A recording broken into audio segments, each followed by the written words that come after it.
hobey hobaalaye fariin hobaal baan sidaa inaan heesaan rabaa hidaha dhaqankiina wacan ayaan heegan u aho higadiisan bartaa hoygii murtida tahee hargeysay nabad miyaa hobeeya hobey hobey hobey hobaalaye fariin hobaal baan sidaa inaan heesaan rabaa adduunyadu waa hal guri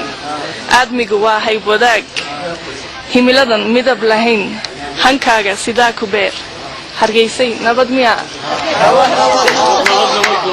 Thank you very much.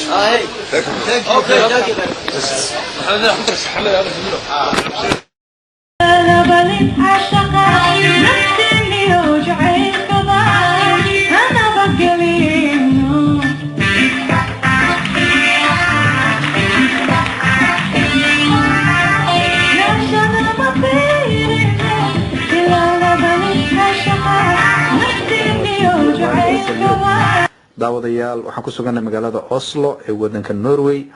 halkaas oo barnaamijkeena galabta uu ku saabsan yahay sidii hore aan ku sheegnay fanka iyo suugaanta waxaana halkan marti iigu ah Tanya oo aan leeyahay Tanya ku soo dhawow telefishinka Tanya waxa aad tahay fanaanad ku heesta afka Soomaaliga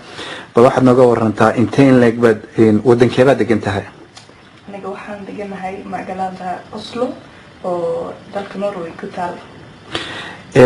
waxaan ka warqabnaa sida interviewgan uu ku baxayo dad badan oo afka Soomaaliga ku hadlaana ay markay arkaan ay yaabayaan inaan dhalinyaro ah oo Norwegian ah oo afka Soomaaliga ku hadlaysa goorma ayaad afka Soomaaliga baratay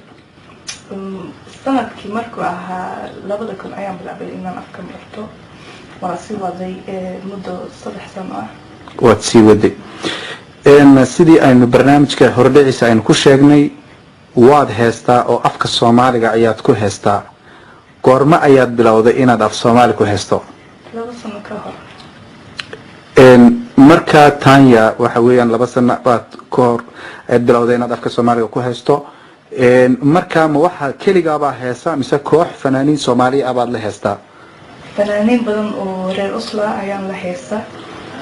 yaa kamida Maxamed Aadan Himilo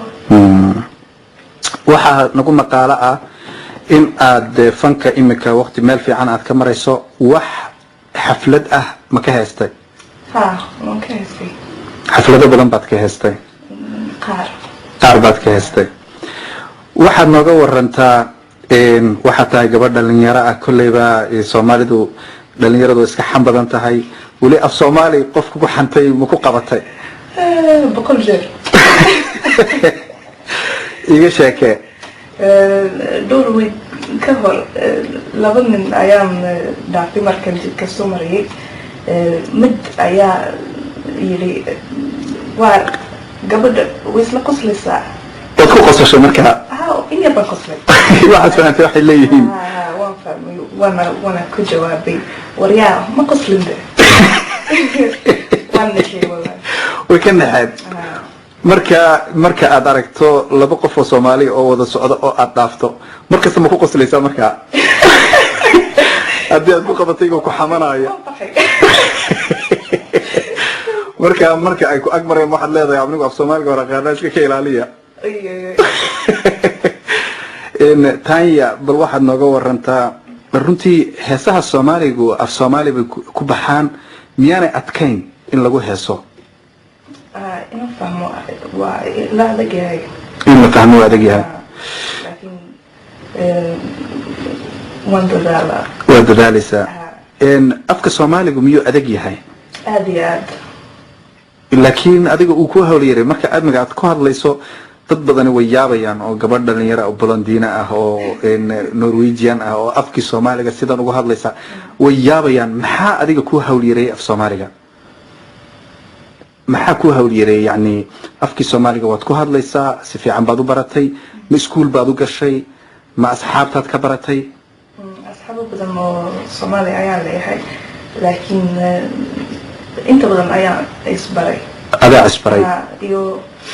sanad ayaan waxaan ka dhigan jiray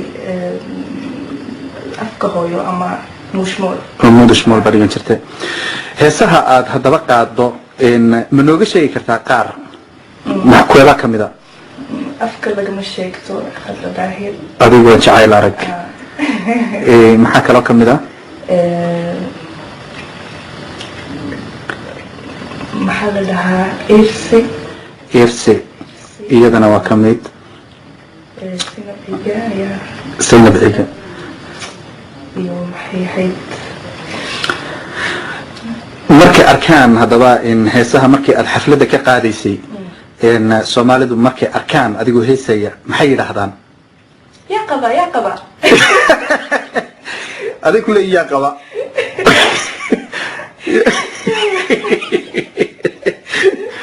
marka adiguna maxaad tiraahdaa